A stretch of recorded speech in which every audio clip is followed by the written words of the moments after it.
This example is slightly longer than the ones we've done before, so I started off with some calculations done ahead of time here. We've got the x-intercept point, the y-intercept point right here.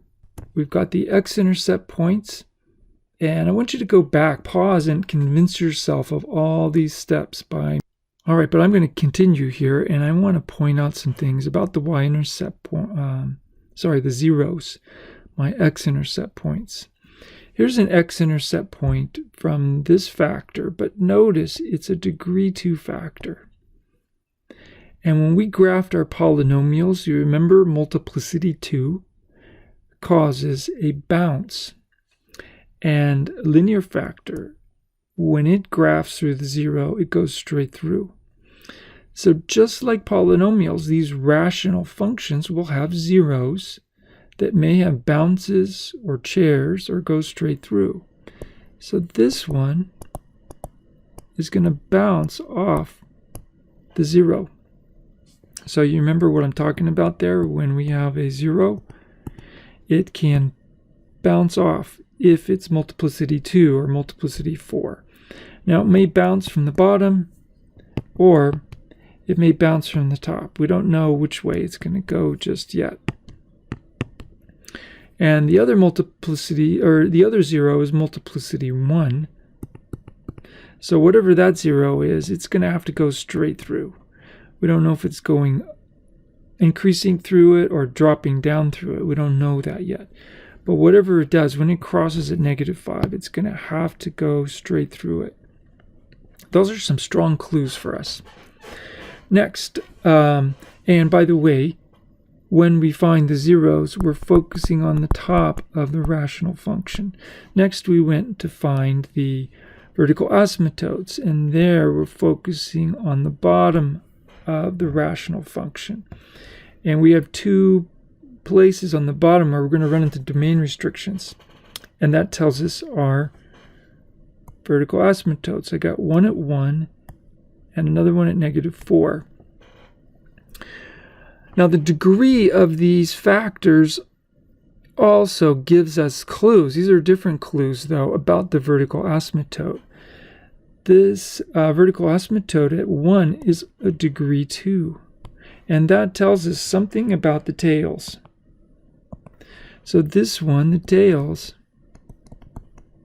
are going the same way.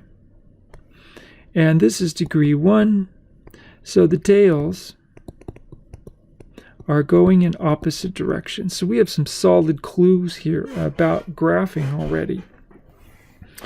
All right, the last thing we need to consider is the horizontal asymptote. And the horizontal asymptotes we get by looking at the dominant division. So y is going to go to whatever this dominant division comes out as. Now when I look at the top, I have x squared, but I have another factor of x. So I'm really looking at the leading term being x squared times an x times a 4. So the leader is 4x cubed. Now the other factors, the other terms aren't going to be any importance to me because I only need the leader. Here I have x, but it's squared, and I have another leader, x. So if I expand all this, I'm going to find that the leader is x cubed. And this is one of those balanced out divisions. So I'm going to get a horizontal asymptote at 4. Okay, I'm going to start plotting in and see if I can get some headway on graphing this. So I can graph in my horizontal asymptote at 4. I'm also going to graph in my vertical asymptotes. One of them is at x equals 1. Another one is at -4. Now I also have a few zeros, a few intercept points. This one way up here, 0, 20. It's actually way off the scale. But I'm just going to put a mark up there so I have a clue. -2 is one of my zeros. So here's 0, -2 is about here. and -5. I've got another 0 over here. Okay, next. It would be good if I knew one more analytical clue to help me, and that is, does it cross the horizontal asymptote? Big question mark. The horizontal asymptote is y equals 4, and the only way I'm going to find out if it crosses is to solve. I have to solve y equals 4. So I'm going to put 4 into the function for the outcome, and I got to solve this equation. All right, now that does not look very easy to solve. There's a ton of algebra here.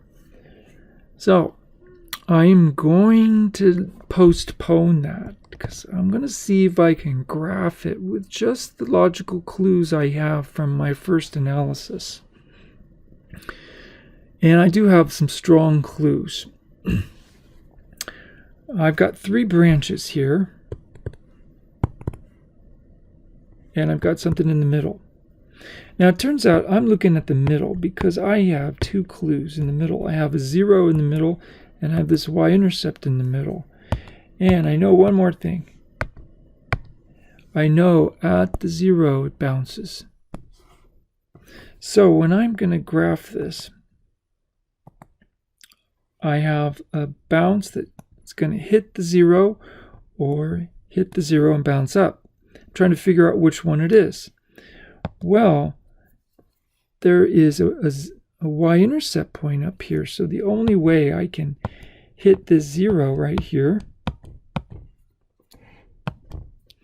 is to come down from the 0, hit the 0. I'm sorry, I said that wrong. I have to come down from the y-intercept point, hit the 0, and bounce to go back up. That's the only way that this is going to work. Because if I bounce from below, that means I'm going to have to cross back up to get to that y-intercept point up there. And that forces me to have another 0. And I don't have any more zeros. I only have these 2. So that's logical necessity from our analysis here. The graph has to look like that. Now I have some other clues. At this, at the vertical asymptote of -4, the tails are in opposite directions. So because I figured out this tail, the other tail has to be down here. So, and I got to connect to that 0. So I'm sketching the graph like that. I'm going to use that same clue on the other vertical asymptote. Here at x equals 1, the tails are the same. So on the left side of 1, I've got a tail up. I need another tail on this, going the same direction. So I'm kind of seeing this one kind of come down like that. And I got a quick sketch. I want to see how I did. So now I got a quick sketch. My branches aren't perfect, but I do have them in the right sectors of each of this. So I get a reasonably good graph. It's a little rough. But one thing that would have been nice would have been to know where does it cross. And I was being lazy and trying to graph without it, and I got a pretty good graph. But I do have to solve this. And this is extra credit for any of you who want to do this for my spring 2020 class. Solve that. Take a cell phone picture and email it to me, and I'll give you some extra credit on the 5.6 homework. But basically, we should be seeing 2 places where it crosses, here and here. You should have 2 solutions to that. Now, if we'd known those solutions ahead of time, it would have helped us graph even faster, but we didn't have all those details. Anyways, hope that was helpful. I got one more example for you.